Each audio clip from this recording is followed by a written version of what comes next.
Oh, oh, hey, good morning, everybody. How are you doing? Morning. Oh gosh, I heard nobody. Is everybody there? Do you hear me? Yeah, Can you I hear me? okay. I got you, Kevin. Am I better now? There you go, Christina, Ginger. Yes. Okay, okay. I think we had a weird glitch in the universe or something. That's Yeah, one of those yeah, time things that Jason was talking about. It's like a hallway. yeah. Yeah. Oh, good day to everybody. How is summer treating you? How is the weather where you're at, Ginger? It has actually been really cool. We've been Really? 3 degrees below normal, generally speaking, which means it's only been 103. Ugh. I saw that coming. Kevin, how about you? Kind of the same, right? We're only in the high 90s. I don't think we broke 100 yet, so we're really cool too. Yeah, but that doesn't mean I go outside. So we got more humidity than you have in your area. So It's very Yeah. true. It was hot for several days, and then it's just dropped into the 60s because Wisconsin. yeah. Christina, you look like you're in a different place than normal. Where are you at? Yes, I am in Washington this weekend for a wedding, so I'm super excited about that because I left. I think the high was 95 this week with 100, 100 humidity. Like with Hmm. humidity, it got up to like feels like 105. So Oh I my am very gosh. happy to not be there this week and to be in the Pacific Northwest, just watching the sunrise over this vineyard. It's very peaceful. I enjoy it. Nice. Yeah. So I guess there's some wine in your future if you're at a vineyard. Yeah. Maybe it's like next to you now. Hmm. No, this is coffee, guys. I promise it's coffee. For now. No, I'm just kidding. Depends on Today how is well the live stream goes. You mean you didn't choose to start with some Nero gum to get you up and going for the day? I'm sorry, Uh, Chris. I did not. I like my bean water, So, I understand.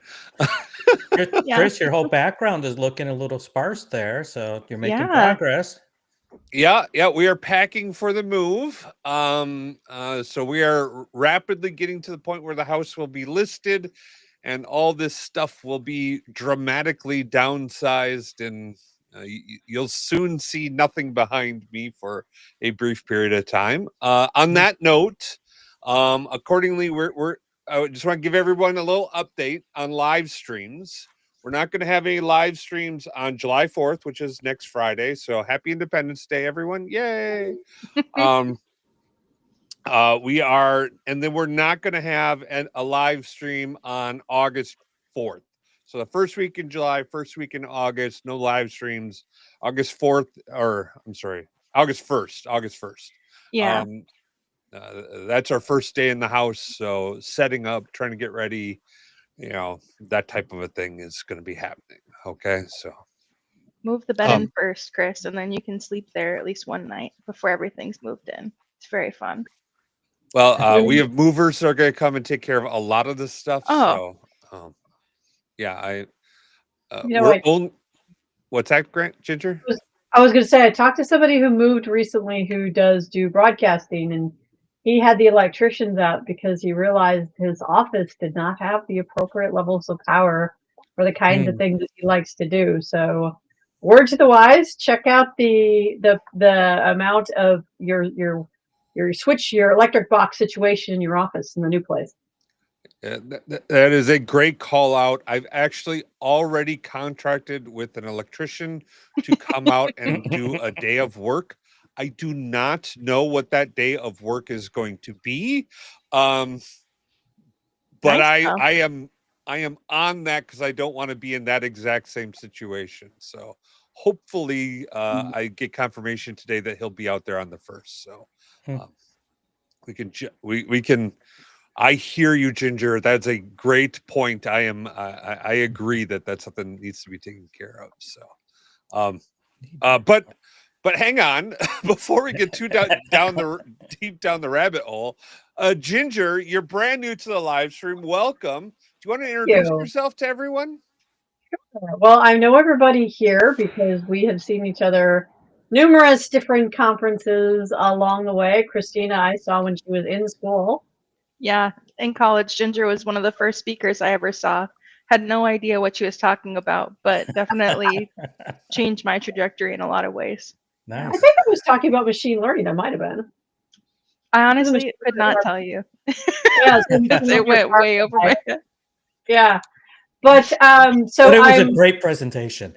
It was. Well, and Ginger was the first female speaker I ever saw at a SQL Saturday because I grew up going to them with my dad. Mhm. And after seeing her, I was like, oh, I could probably do that someday. Absolutely. Absolutely. Yeah. And I think I told you that too at the time, like, oh, sure, you can do this.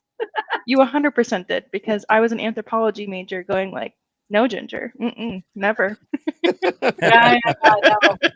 Well, great. Does anybody remember Evelyn Maxwell, who is Yes. David Maxwell's daughter? I saw. I've seen her since she graduated, and she is now working in the data field. Good for her. And she is going to be on Eugene's podcast talking Yeah. about data. So. I heard her talk. Her dad used to bring her to SQL Saturdays, and she talked about PowerPoint skills, and she is amazing. Yeah. She knew all the Super PowerPoint excited. in high school. Yeah. So good on her. But so I'm also a data platform MVP, and we're all going to be renewed July 1st. We hope. Fingers crossed. Hit on the email so that we'll find that out. Is And it actually? Hang on. Is it actually going to be July 1st this time, or is it going to be like July 14th? Like watch whatever your it was email, last and year? then it's going to be like, well, you know.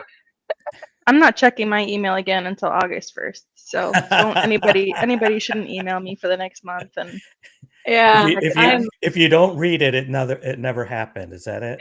Exactly.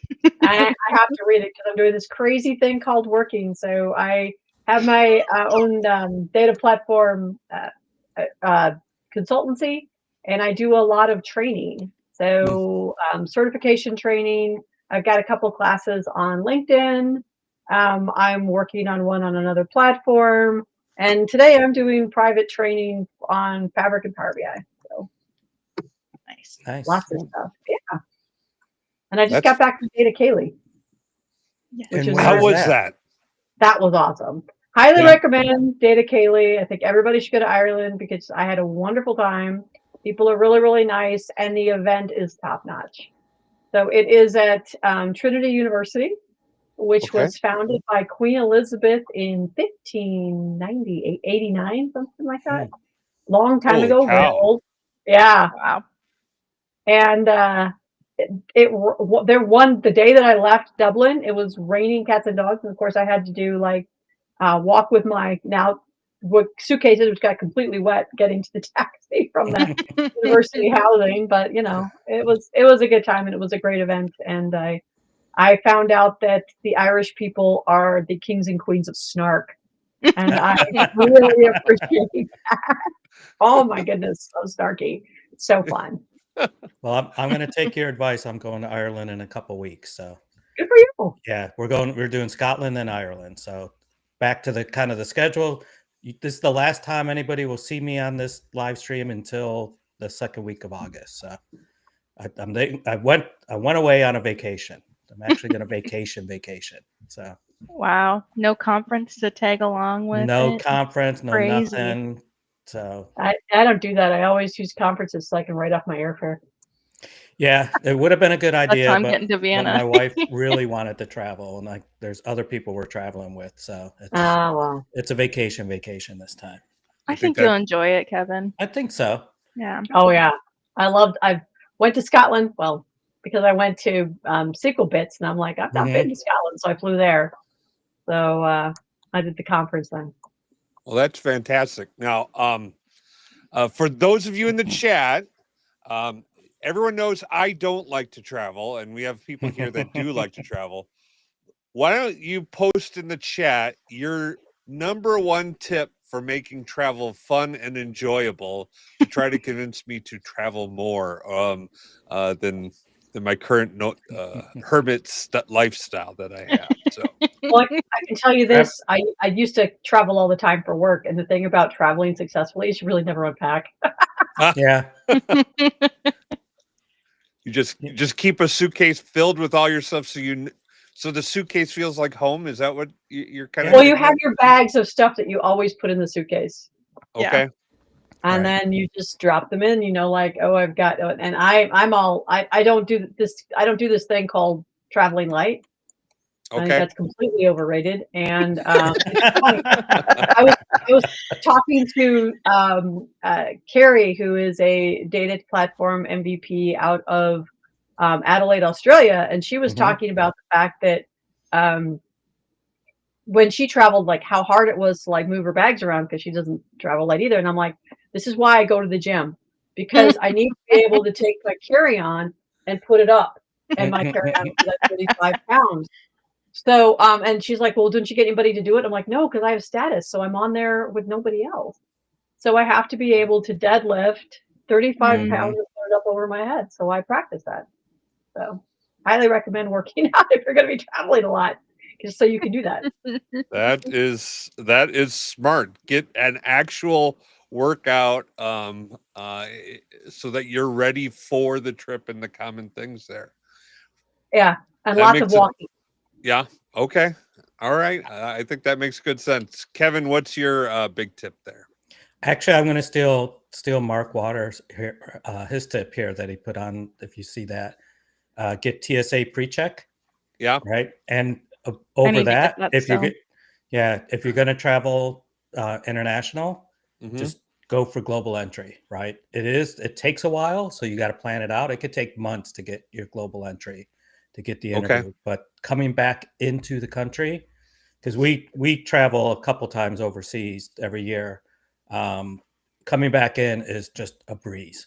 And Really? the first time I did it, like I think we came in through Chicago, and we were very confused about what to do and everything, and the lines were extremely long. And I saw the flight attendants just like, flying through, and I'm like, follow them. Whatever they're doing, we're doing. And that took us right up to the kiosk, and it was like, okay, that's the kiosk for global entry. Put it in. We were through that line, and I really don't think we would have made our connection if we didn't have it. I think that was on when we went to Italy a few years ago and coming back in through Chicago and having to get another one through to Dallas. So definitely global entry. It's well worth it. It's $150 or something like that. So. I'll say I got the pre-check and Mhm. clear and all that stuff, and that has made the business travel I've had to increase business travel much easier. Although I will say, flying out of Dallas, we got to the airport at, I don't know, 7:30 for an 8:30 flight or something like that, and which should be fine, right? And just as we were walking in, they shut down the pre-check and the clear, and they're like, "Sorry, closed for the day. You got to go through the, The regular. cattle calls for everyone." And the guy I was Yeah. traveling was this close to missing. So Yeah, the clear. There's only one entrance and one terminal for clear here. So I got clear, and I tried to use it in Atlanta. It was actually took longer than to just do regular TSA pre. And I've been reading on it. A lot of people are having struggles Yeah. with clear. So yeah, okay. Christina, any tips for you? Noise canceling headphones and an Hmm. audiobook. So Hmm. or a good paperback book, but I've been listening to Lord of the Rings on the last few trips. Oh, And it's like, gosh, like 45 hours worth of stuff. And it just takes me to another place, and I can just sit back and close my eyes and enjoy a story. So that's my biggest tip, is just do that. My other thing would be, do not do that until you're on the plane. oh, Because because you might miss an announcement or something. yeah, or it just takes you out of it, and it's just like, oh, I just want to relax. So just listen to music before you get on the plane. But once you're on it, tune out, zone out, switch over listen to to a good whatever. book. Mm-hmm. All right, I think that makes great sense. But we've done enough of this like chit chatting and stuff. We're Yeah. here for a specific topic, and the topic we're going to be talking about. And Ginger, you just did a presentation on this, right? Yep. Is AI in the state of AI today? And to lead into that, we're going to be doing our newest segment that we're trying to like make part of every live stream, and that is we're going to be going over and we're going to be going to the Reddit fabrics subreddit, and we're going to be addressing a question on there. So this question comes from Frith Jof. Oh my gosh. Okay, I'm not going to say that name. They're asking easiest way to use AI to quality check my entire fabric project. He says, "Hi all. Suppose I'm working on a fabric project. I have all my source code in GitHub repository, notebooks, lakehouses, warehouse, Dataflow Gen 2, data pipelines, semantic model, reports, etc. What's the easiest and good way to use AI to quality check my entire work? I don't expect AI to be perfect. AI can make mistakes, but I think it could do a good job at detecting flaws and identify possible improvements in my project. Is there a way to run an AI on the entire GitHub repository and check that all the items and the relationships between them are logically correct, follow good practices, etc.? I believe it'd be beneficial, blah, blah, blah." He's going to go more into this stuff. But I want to get, Ginger, your take on this question about using AI to quality check the code of an entire project. What are your thoughts on this potentially controversial subject? Well, one thing that you're going to have to make sure that you have set up is you need to make sure that you've got VS Code set up for Fabric on your machine. Mm-hmm. Because if that is a way that you can connect to your Git repo, you can access it, and you can use GitHub Copilot, which is really, really amazing for doing code analysis. That said, oh, and also make sure that if you've got reports that you're using Timdal and what's the other one? Like Timdal for getting Timdal for the semantic model, and Timdal, the new PBIR. Yeah, you don't really need Timsol. You can just use Timdal. Yeah. But Timdal, but there's another one. It's the new like PBIR format, but you got to be careful. There's still limitations. I know they've been fixing most of them, but I think in public there's still limitations. So you don't we don't save any of them to that new format yet because you can't deploy with it and stuff like that. I suppose if you want AI to evaluate it, you're going to need it. Right. You might need to change it, but not into your Git. You might need to do that in a separate area so you don't destroy your source code. Right. But that being said, AI is only as good as the data used to feed it. Mm-hmm. Mm-hmm. And as we all know, it is really good at Python. Yep. Tons and tons of code out there for Python. Really good at Python. Pretty good at SQL. Same reason. Millions and millions of lines of SQL out there. Really easy to analyze. DAX, not so good. Yep. Even worse. And because of the very limited, I know that all of your pipelines are JSON, but I don't think that there is much work been done on training models so that it's really good at analyzing the JSON in pipelines. So good luck with that. Also, if you've got data in a lakehouse or a warehouse, you're basically telling it to analyze your structures. Well, that I don't think is something that any AI can do very well, which is kind of a blessing because what you really want to know is this a good data model that will support the needs of my business users? And I don't see how it's really possible for AI to know that. Yeah, I think you bring up a great point, which I think is that at some level, AI is what you put into it, and we know what goes into it at this point. And I think some of what this question is asking is, I want a gut check on my entire project. Can I just have AI do that? Can it just go through everything, soup to nuts, and tell me if I'm good or not? And I think that you're going to need to break it down. Like to your point, you're going to need to run these pieces individually through there. And maybe it becomes all part of the same chat. So it has the context when it's evaluating the next thing, but don't run it through all at once. Ask it really specific questions.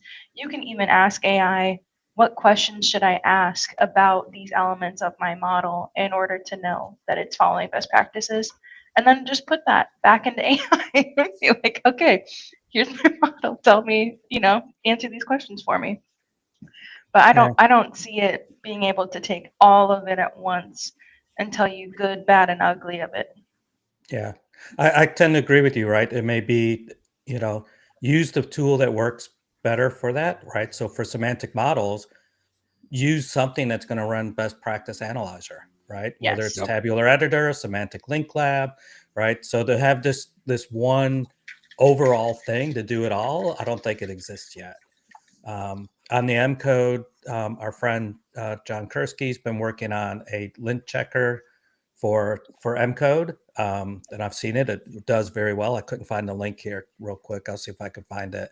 I know he's got a few things up on his LinkedIn stuff talking about it. It's a very interesting thing, but they got all these best practices for M code, and so you could take that out of your model and look at it. So I think you have to break it up into different tools, but then like Ginger said, is Python, SQL. Copilot's great at that. So then open up your notebooks or your SQL scripts or whatever and have Copilot do that part. So yeah, I think you still have to segment it out. Yeah, and to build on that, I think we rely upon, instead of relying on AI to validate and confirm the engineering that went into building out your pipelines in your Fabric environment, we want to instead rely upon classical engineering practices Kevin was talking about, and Ginger and Christina, you brought up, like your linters, your best practice analyzers, your classical data checks that we would build into a pipeline. What I think AI can do, though, is it can help assist in providing documentation and descriptions for what's being done, what changes are occurring, so that as you're looking at, especially as like leads or managers or auditors are looking at code that's being deployed, you have an automated write-up that's friendly in nature as to what changes go along with it, and it's not up to you to generate it. Okay, so I think that comes into the play, and Ginger, this is where I want to hear from you. My strategy when it comes to AI is lean on AI for things that AI is good at, and lean on engineering for things that engineering is good at, or lean on people for things that people are good at versus the computer. And Ginger, what is your take there? Well, thinking about, I don't know if anybody here you guys done any vibe coding? Yes. You know what vibe coding is? Okay, Yeah, so yeah. I know what it is. I can't say whether I have or have not done it. I was I mean, just I've had AI help me with a lot of things, but I don't think Yeah. I've started blank and had So AI. just for everybody who's listening who may not know what vibe coding is where you have AI do stuff that you have no idea how to do yourself. And unfortunately for me, I have a client who's really into it. And he is having me assist him, and sometimes the rabbit holes he gets down to with the code that he tells you to write. And so I've gotten into, because I want it now. Now I'm curious, right? So I want to see what it'll do for writing code. And some of the times, what it suggests when you say, "Hey, how do I solve this problem?" I do it the same thing with it that I do with. I use AI a lot for writer's block, and generally speaking, what I do is I say, "AI, write me a thing that does da da da da." And this is also what I have found that to do when people ask me about a Power BI report and they don't want to do anything like give me specs. As soon as you throw something in front of somebody and you say, here it is, you'd be like, nope, that sucks. Yep. And that's what I use AI for. And I'm like, whether it be writing or code, it's like, no, close, but no, or not close at all. And so it's like it basically it's a motivational thing for doing it a different way, because I've seen it. I mean, sometimes it is right. Don't get me wrong, it's not always wrong, but it's if you're looking at it doing, I don't recommend vibe coding because you end up getting all sorts of code that has nothing to do perhaps with your goal, and it's just not that good at creating a cognitive framework for your projects. But that's kind of thing that I see that AI is, to your point, Chris, extremely good at documentation, so that you can kind of go through it and think, how to put this all in your head. Because what AI will never know is about that conversation that you had with the business users about what's important to them, or the different meetings that you had to sit on about how easy things are to maintain, and all the other things that you keep in your head because you have more inputs than what has been used to feed your AI model. So, And that's the thing, it doesn't have data.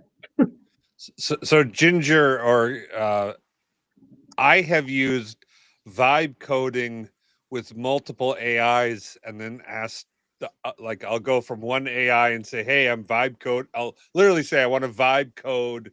And this is the example I did. I want to vibe code a Power BI embedded web app that uses, like, app owns data security. And I went through and I described it. Can you generate the code for me? And then I would take that prompt and slightly alter it to say, I have this code. Can you review this code for me and make corrections? Nice. I'll go to other AIs and vibe code my way along until I get an AI that says, no, that one looks good. I don't need to see any changes. And then that's my vibe coded app. If I get through 5 AIs that say it's good vibe coded, I think I'm in a good place. But what is a your project manager at that point? Yeah. Yeah. Well, it's funny. I mean, like, different AIs are good for different things. Like, for example, Claude is really good for writing. Mm-hmm. Claude is much better than ChatGPT for writing. And if you see the word delve, chances are that was AI generated code. I don't know why it's like a fave word. But Really? Delve. Oh yeah. Oh, that's interesting. That's so you so can funny. So and I know a couple of things that you can do to reverse AI. So sometimes I do it. I'm like, did they really? And I do it with email just to amuse myself. And but it's interesting to see, how good it. And also, if I think I sound like a robot, see what it says. One time I wrote something and it said this is 20% AI generated. I'm like, no, it isn't. But it's kind of Well, yeah, it was the AI agent in my head. yeah. Well, some of them will tell you what grade level you're doing too, Oh, or mine's who too. the intended, or and this I don't is wanna actually know. kind of a cool trick. Is like, if you write something, you're like, who's the intended audience for this particular paragraph, and to see what it says, and to see if what you wanted is what it thinks it really accomplishes. So there's a lot of other backdoor things that you can do. And I love yours, Chris, about having lots of different AIs. And I will say that if you're going to be doing stuff with AI and you are doing stuff in Fabric, getting VS Code to work is the thing, because you can do, and you can change at the bottom which one that you're using. So you can like,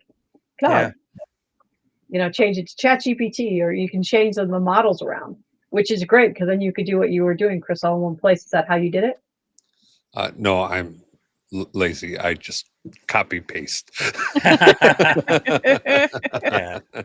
VS Code with GitHub Copilot on it is, I mean, it's been just jumping up, leaps and bounds. I love how it's getting better and better. And I had something the other day, I guess it was kind of vibe coding that I didn't really know how to do. And I told it I wanted to make this change to it.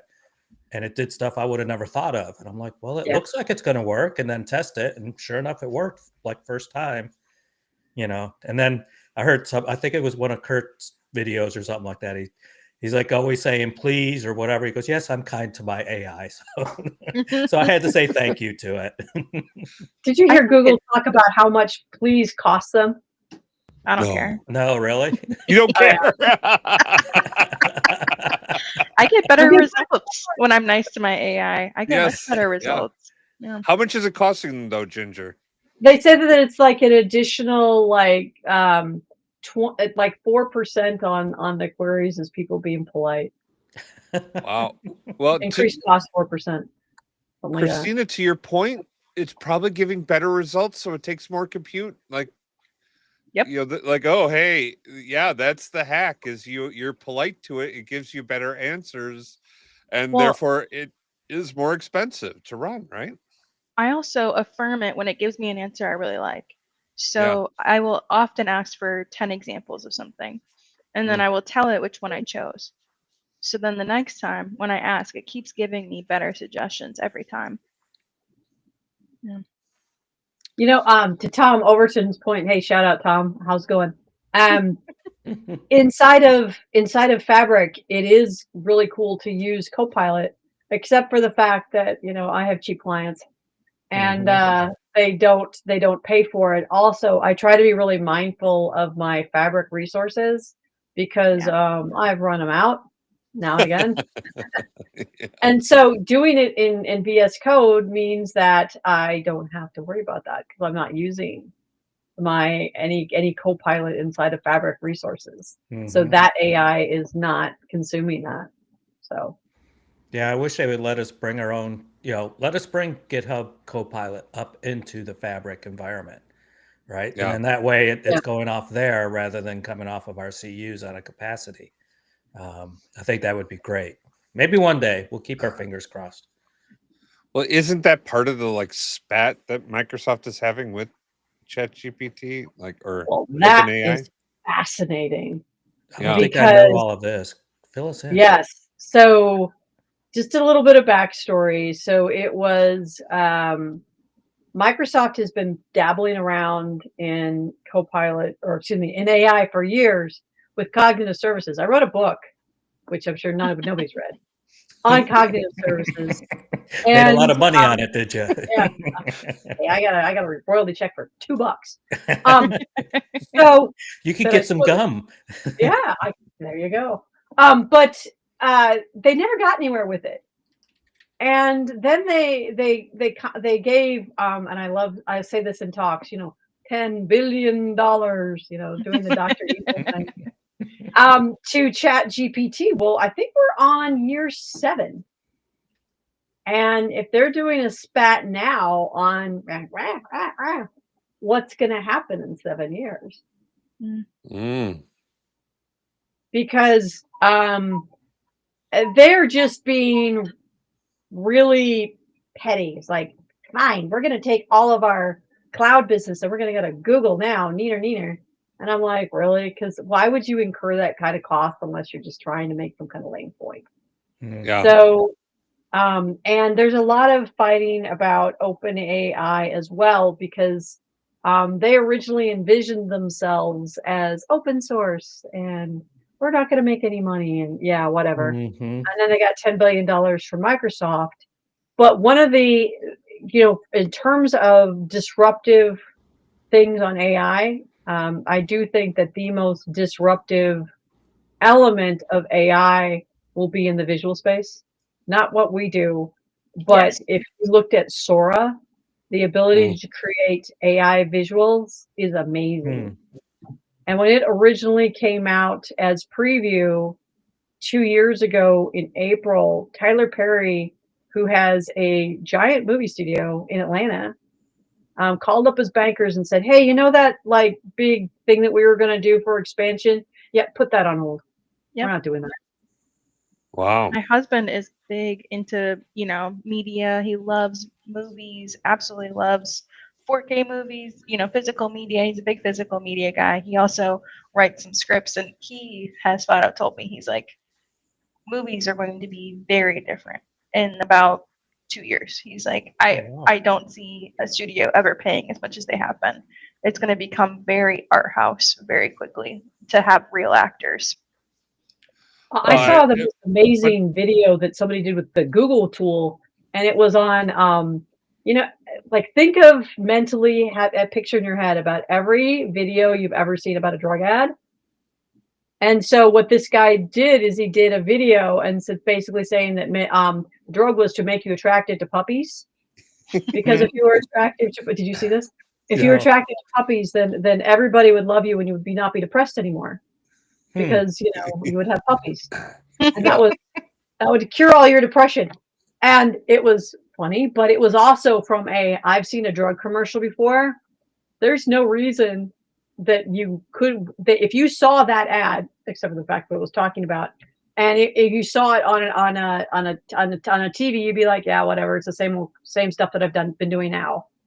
So think about how much cheaper it would be to produce that kind of thing, to Yep. Christina's point, than having actors. Like, Crazy. Well, and how easy is it about to be to make completely customized, small audience targeted content that is going to be super popular for the Kevin Arnolds of the world, right? And if you get 400 viewers to buy your $10 tickets, you've made $3,000, and it only took you a day.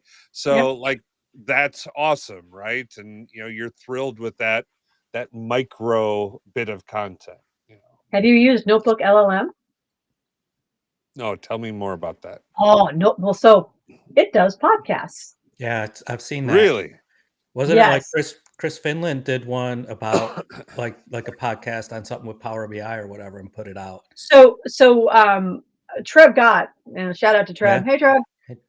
He is an MVP in Seattle, and he hooked me onto it. And he had a client, and this client has a lot of very complicated leases, and they have a 500-page PDF that covers the lease of a small private school that they own in someplace in New York. And so Notebook LLM, what it'll do is you can send it, and it's a Google product, so you can do it with a Gmail account. I don't know what the size limit is, but I sent it you just take a PDF, you upload it. It takes some time. I had a 12-page PDF. It took me about 20 minutes for it to resolve. And then what you get out of it is you get a podcast. And I had 2 people talking to me about my document. Looks like this document is really interested in getting into the technical, implications of Fabric. And what his friend did is he used that 500-page PDF as an instruction guide to his employees who need to work with the leaseholder on problems with the lease. And so they used it as training. But the voices are amazing. Yeah, so a good way to change, like if you have people that they don't learn as well from reading, they learn from visual seeing or hearing. You've already written all these procedures or whatever. What I'm hearing you say is just use Notebook LLM, change it to a podcast, and you got other people could be trained differently or might engage more because of that. That's amazing. Well, yeah. Can you imagine like listening to like that on maybe on your drive home? Mm-hmm. Yeah. Right. Yeah, it's a different way, to be able to consume it. Or if you're studying for certification, right? I did it for that actually. Yeah, that's great. Yeah. And it's right now it doesn't cost you anything. You do have to do through Gmail, but yeah, look up Notebook LLM if you're just to try it out. Just as the voices I am just so impressed with. It's funny the way AI has gone. Does anybody remember Tay in 2016? Who? Tay. That kind of sounds familiar. No. So Tay was Microsoft's first foray into an intelligent chatbot. And Microsoft in 2016 knew that to make Tay really come to life, that Tay needed interaction with people. So they thought that we will make the most intelligent chatbot because we will have the internet teach Tay how to become a great person. Oh no. You know where this is going. 24 hours later, Tay was a racist, nasty, foul-mouthed jerk. Like a legitimate Nazi. Like, wow, yeah, big time. That went horribly awry. So Tate did learn from the internet, is what you're saying. They did. They learned all about, how the internet really works. He read it. So that's one of the things that people have to think about when they're, and that's thinking about Reddit. I mean, does everybody remember when Google put Reddit into their AI? No. Oh, it was fun. It was like okay, even a year ago. And so you Yeah. could ask, and they're like, because Reddit, it's a great source of all things, and so hey, So wholesome. Gemini, how do I keep pepperoni from falling off pizza? And it said glue, because of course, what else would you use? Right. What can I do to become really healthy? Eat, It just found all these troll answers and what Facebook has done, because Meta is basically everybody's Facebook post, right? Mhm. sure. It would be interesting how they curated that for the answers that you are getting back to it. One of the things that Elon Musk has recently come out with is he wants to rewrite online history references, because What? I like to call this in data what I call a GIGO problem, Yeah. which is garbage in, garbage out. And he says that he wants to put in better historical references, and he doesn't think that they're available on the internet. So that's why he thinks his chatbot is wrong about historical events. I'm like, wow, but again, this goes back to, hey, how can I get AI to work with Fabric? Not Mm. enough really good input. And the input that you're using matters. Well, and actually, that's a great point and feeds right into Chewy's question. Would you think relying on AI may hinder the development of critical thinking and problem solving skills? Did he read that same article that I did earlier this week that is looking at the impact of AI on critical thinking in children? Yeah, I read No. that too. What? Ooh, I think we're gonna have to It send that article out. Yeah, it adversely impacts the kids' ability to do problem solving and thinking, because why should they? They can just, use your phone, Hmm. that AI. Oh, I found it on. Yeah. And there's ages that are different, but I found that to be kind of fascinating, because it's interesting when I talk to kids, I'm surprised at how little they look up stuff on their phones. But apparently they're using, because there was somebody else who graduated from school and came out and showed all the stuff that he had written using AI to get his degree, and that was just like last week or something. I saw that he actually went public with I didn't do most of this work. Oh gosh. And this gets back to something that we were talking about before we got on live, and we were talking about getting people to users group, and the unfortunate thing that a lot of people, a very high cohort of people coming out of school, are not employed. And if they're not doing the work, if all the stuff they're doing is AI, do you want to employ them in your organization? I mean, that's a great question. In fact, I think I just saw Harvard graduate unemployment rate was 25%, the highest ever Really? out of Harvard for this year. Holy cow. If a Yeah. quarter of people graduating from Harvard can't get a job, that's a big shift that we're about to undergo, huh?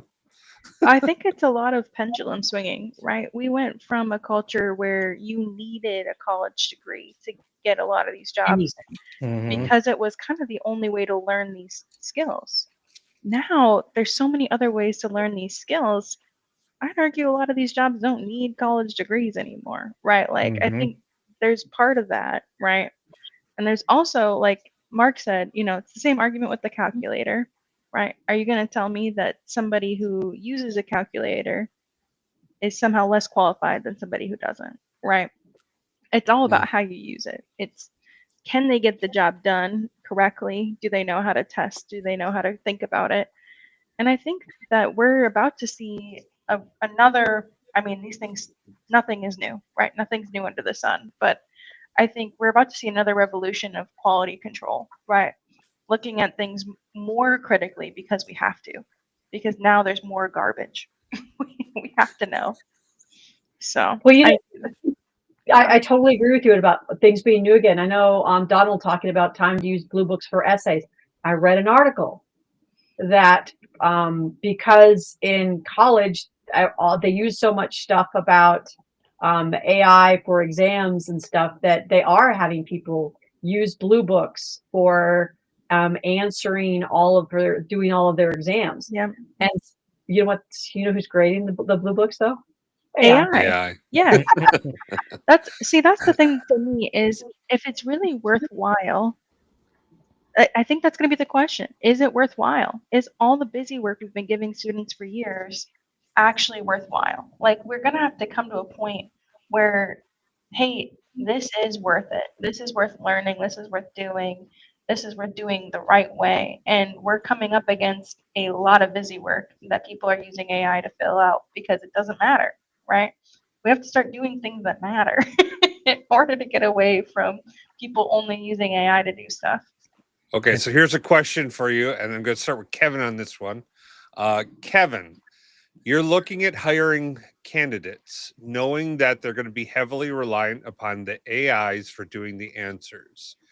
Your candidates range from a Harvard graduate with a $500,000 in student loan debts that they're going to have to pay off, to a local university student with 50,000 in student debt, or a high school graduate who's been using AI throughout high school and will be doing vibe coding.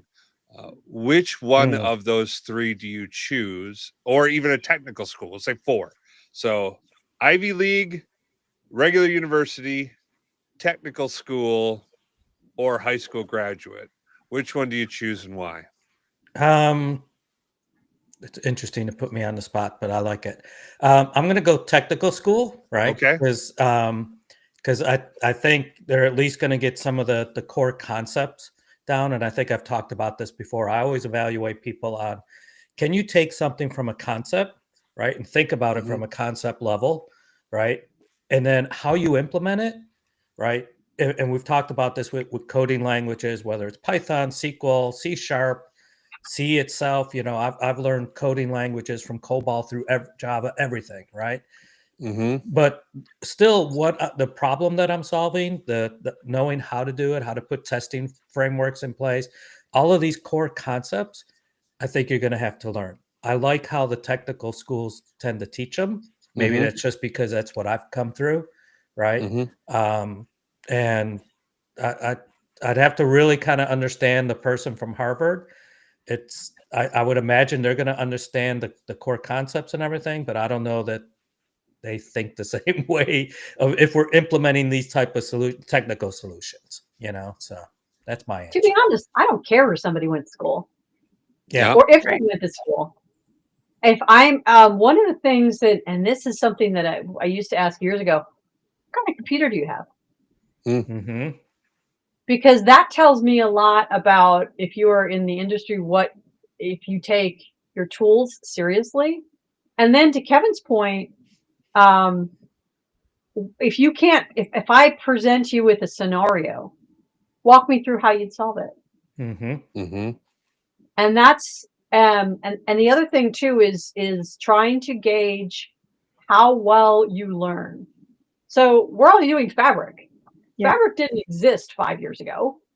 So you need to be able to learn new skills, and you need to be able to do that quickly. So your job is to know how to learn. I would like to know how somebody learns and if they care about learning. Because if you don't care, if I'm not going to learn it unless I get paid time to do it, then I don't want you. If you were somebody's like, oh, I thought that thing was so cool, so I spent 4 hours playing with it over the weekend, I want to hire you. Yeah, that used to bother me a whole lot. People are going, oh, well, my company's not giving me a training budget, or they don't give me time to do this. And it's like, what are you doing at night? What are you doing on weekends, right? If you really want to learn it, you're going to find the time to do it. We all manage our time on what we want to do, not what our company tells us to do. So, yeah. The way I look at that is the lesson we were supposed to have learned from getting homework in high school and grade school was that your job doesn't stop when the whistle blows when it comes to learning and education. You need to be keeping your brain active nights, weekends, early in the morning, whatever it is that's going to work for you. That's when and where you need to be engaging, not sitting on your hands and saying, well, gee, if my company would just pay me to do this, that is not the way of the world. Yep. So could I do, since we're hitting the close to the end of time, an abrupt subject change? And maybe Okay. I think Ginger could help me understand all this. And Okay. it almost goes back to our Reddit question, but MCP servers, right? I'm seeing things about MCP popping up everywhere. And it seems to me, from what I'm seeing, is it's going to be a way for a lot of these things like Copilot or ChatGPT or other models being able to talk to other models and help us, kind of going back to that Reddit question, like if using the best practice analyzer from Tabular Editor is the best way to figure out a semantic model, and I'm running one, I'm asking Copilot to go look at everything, and it hits a semantic model, it knows to do an MCP call to something that is the best practice analyzer. Is that how they fit in? Am I right on this? Wrong? I don't fully understand MCP yet. So, Ginger, do you? Well, so one thing about MCP, this gets into one of the Hang on. things. What is an MCP? The definition is it's not up on this. Model context protocol. MCP is a protocol designed to enable AI models to interact seamlessly with external tools and resources. That's the first sentence. So one of the things is that they've studied AI and they have determined that they don't know how it learns. Because some of the answers that it gives back, they're trying to determine how they came up with it. So it's more on expanding the knowledge base that they have to better apply skills. So it used to be when generative AI came out like 2 years ago, and I remember I was showing it to my dad, and he used it to figure out how to put the batteries in the remote of his car. And he's like, great. So let's see if the Tigers won last night. I'm like, it won't do that because it doesn't have the latest data in it. It's like months old. But now it doesn't because they backfill with the internet. And I think that they're learning that they need to backfill with more relevant data. This gets back into we need better data so that we can have better answers. And that's the goal of that. Another part of this, like MCP, it's slightly different, but Apple is working on an AI, and they're not the only ones, but a lot of people have Apple phones, to develop an AI model that is tailored to you because you interact with it a lot on your phone. So it knows what you want, so it'll give you the answers that you want. And MCP is just basically trying to find a better data set to get better answers. And I think it's a laudable goal, and it should improve the reliability, which is still only 90%. And I think in some instances that's high. I think if you're talking DAX, shoot, 60-40 maybe. Yeah. I have serious reservations when anyone says, I'm going to use AI to generate DAX. I think that I do not see how AI is going to generate reliable DAX. Even I struggled saying it's going to be 60% effective just because all of the people that I ever see asking that question, I know their models are garbage. And like the AI, the AI struggles with models to begin, data models to begin with, let alone garbage data models. And DAX, if you have to know DAX to be able to overcome that, because DAX allows you to overcome garbage data models if you know it. And yeah, how's Dax doing in the move? Dax. Ginger, if you don't know, his dog's name is Dax. So my dog's name is Dax, and our daughter just 3 weeks ago, she moved in with us. And so she brought 2 dogs with us, Hero and Thor. And so he's honestly, we now have 3 dogs in our house, and it is controlled chaos of they all get along famously. They run about as long as it's not raining outside or crazy hot out. We have them outside and they just play all day together. And at night, like he's exhausted from a day of doggy play. And it's fantastic. Oh. So I have to ask, because of Jay, do you have a dachshund?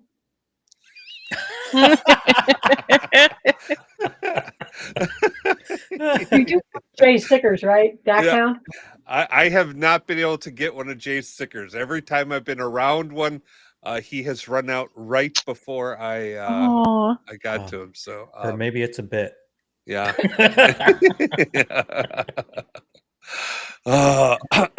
Yeah, I'll say I got Dax, named him Dax, posted that online the day before he like posted his first sticker. So I know he must have ordered it before I posted Dax as a a sticker. So it was like, boy, the minds there are crazy how they get together. Well, he was all happy that he could do an English pun since it's not his first language. Get it? The dachshund. Yeah. Cute. I love Jay. We're awesome. hitting time. Well, go ahead, Kevin. I was just reminding us that we're starting to hit about on time. So Yeah.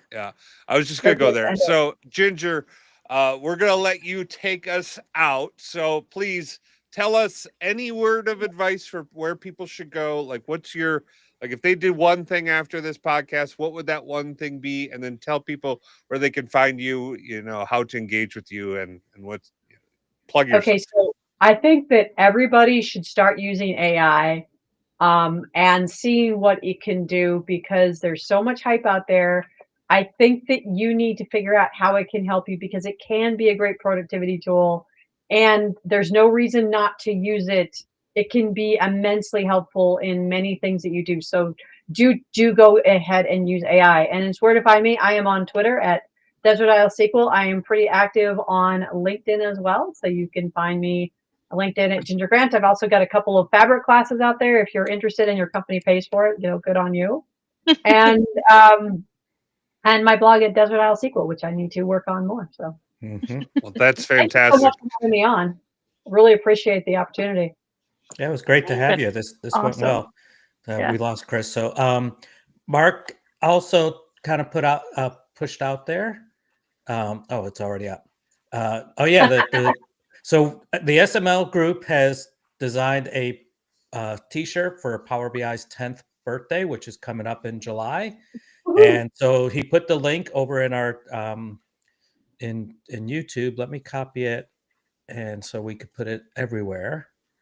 I'll look like it's Chris, but that's all right. Go out there. Oh, I don't think that worked well. Delete that. How do I delete now? I don't think there's a delete button, buddy. Sorry. Oh, that was bad. No delete.